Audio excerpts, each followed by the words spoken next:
The Mini Countryman is a Mini in the same way that Top Gear America is Top Gear. It's a brand new regular car review, and if this country's filled with countrymen, then we're all doomed. 2013 Mini Countryman Cooper S. Let's get one thing straight. This Countryman's 1.6-liter four-banger needs that turbo to boost the power plant up to 181 horsepower because this Brit has become chubbier than Stephen Fry at the end of his American Holiday where he shot a .44 Magnum, jacked up his arm, and binged on halupkis and chili fries. Okay.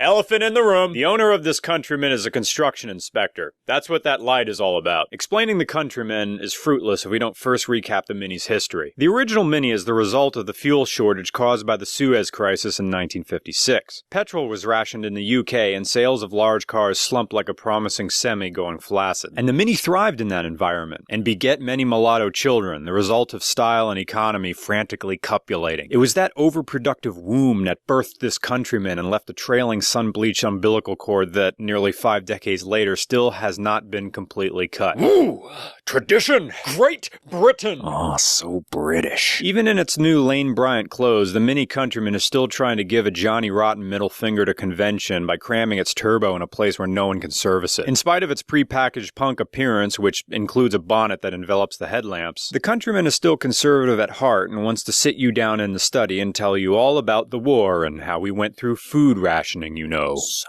British. The Countryman is not revolutionary because it still sticks to Mini's tradition of being whatever car its owner needed it to be, within a certain set of parameters. See, England never had the Jeep CJ5, but they did have the Mini and they made do. British. All the fuel gauge really tells you is when you have half. Toggle switches like a Lancaster bomber. The head unit boosts CDs, whatever that means. This Mini is four-wheel drive, but its adoptive Bavarian parents insist you trust their judgment, or you will get four-wheel drive when it's time, and not before. The emergency brake is off of a pallet jack. The vents by the letter S go nowhere. You get independent suspension all around, so that's cool. I want a man with a beeswax mustache to make me a cucumber sandwich and tell me about India. So British. Drape me in a Macintosh and tell me about the Boer War. But by 2005, the Mini had become so iconic to the United States that the aesthetic of the vehicle had become part of our cultural lexicon as Yankees, despite bearing no resemblance to the regular car of its inception. The Mini prompted a love-hate relationship among car enthusiasts worldwide.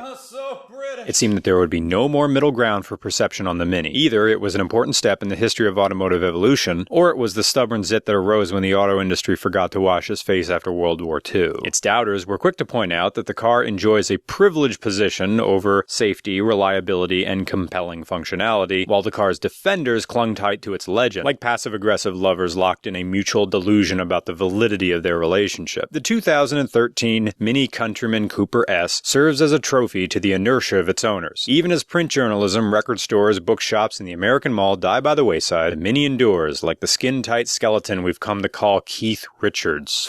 So British. Let's sit arm in arm on your sofa, slow jerking it to VHS tapes of Desmond Morris, with the sound muted. Oh, real fart brewing. Microphone cord.